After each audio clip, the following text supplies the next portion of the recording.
Assalamualaikum warahmatullahi wabarakatuh. Perkenalkan, nama saya Putri Segi dari Prodi PSTMO Reguler 1A. Saya berasal dari Tegal. Di sini, saya akan menjelaskan tentang induction hardening. Karena saya belum bisa mengedit dengan sistem perpaduan saya dan PowerPoint, jadi saya akan diganti dengan animasi, agar penonton lebih memahami. Semoga bermanfaat. Apa yang dimaksud dengan induction hardening? Induction hardening adalah metode pengerasan cepat dan selektif permukaan bagian logam. Sebuah kumparan tembaga yang membawa arus bolak-balik yang signifikan ditempatkan ditekankan tidak menyentuh bagian tersebut. Panas dihasilkan di dekat permukaan oleh arus eddy dan kerugian histeresis. Quench biasanya berbahan dasar air dengan tambahan seperti polimer diarahkan ke bagian yang terendam. Ini mengubah struktur menjadi martensit yang jauh lebih keras daripada struktur sebelumnya. Jenis peralatan pengerasan induksi modern yang populer disebut pemindai. Bagian ditahan di antara pusat, diputar, dan dilewatkan melalui kumparan progresif yang menyediakan panas dan pendinginan. Quench diarahkan ke bawah kumparan sehingga area bagian tertentu didinginkan dengan cepat setelah pemanasan. Tingkat daya, waktu tunggu, kecepatan pindai atau umpan, dan variabel proses lainnya dikontrol secara tepat oleh komputer.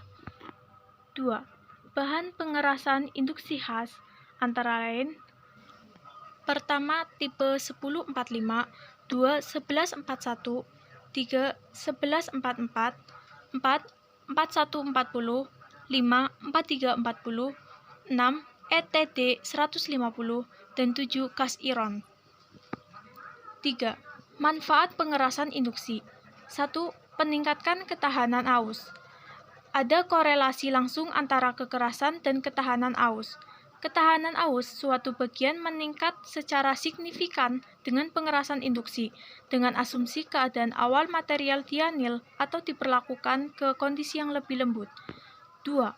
Peningkatan kekuatan dan umur kelelahan karena soft core dan sisa tekanan kompresi di permukaan. Tegangan tekan atau biasanya dianggap sebagai atribut positif adalah hasil dari struktur yang mengeras di dekat permukaan yang menempati volume lebih banyak daripada inti dan struktur sebelumnya. 3.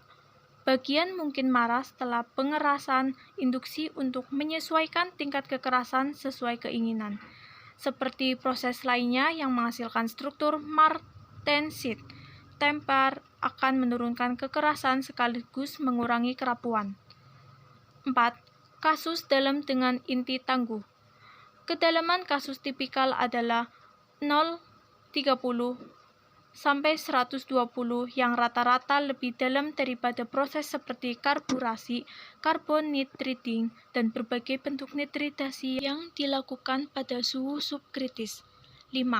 Proses pengerasan selektif tanpa perlu masking.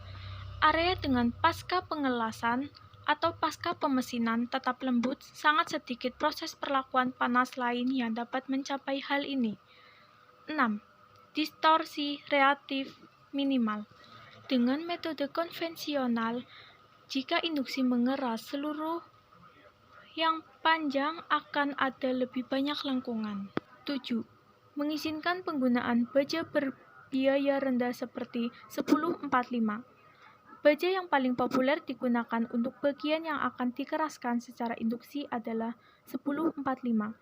Baja ini mudah dikerjakan, biaya rendah, dan karena kandungan karbon 0,45% normal, dapat dikeraskan secara induksi hingga 58 HRC+.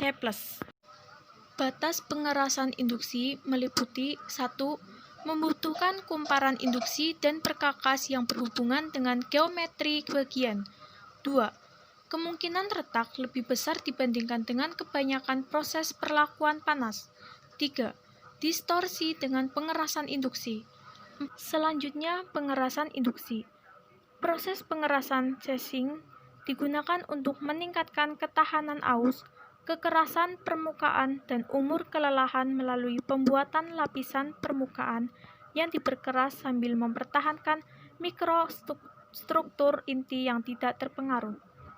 Pengerasan induksi digunakan untuk meningkatkan sifat mekanik komponen besi di area tertentu. Berikutnya, manfaat.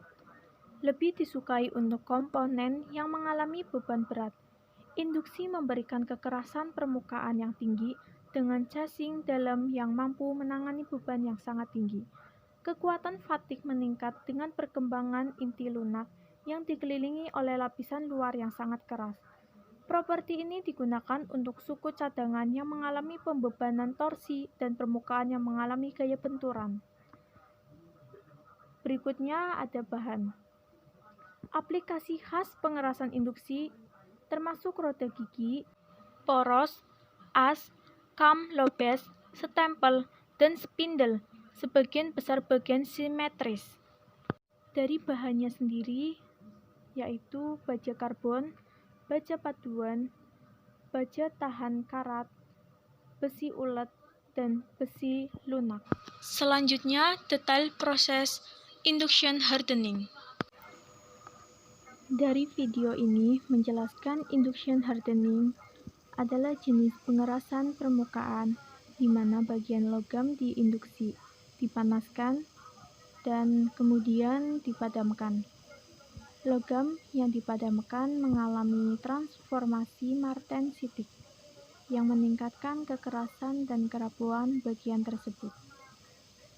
Pengerasan induksi ini digunakan untuk mengeraskan area bagian atau perakitan secara selektif tanpa mempengaruhi properti bagian secara keseluruhan. Sekian dari saya, semoga video ini bermanfaat buat kalian semua para penonton. Wassalamualaikum warahmatullahi wabarakatuh.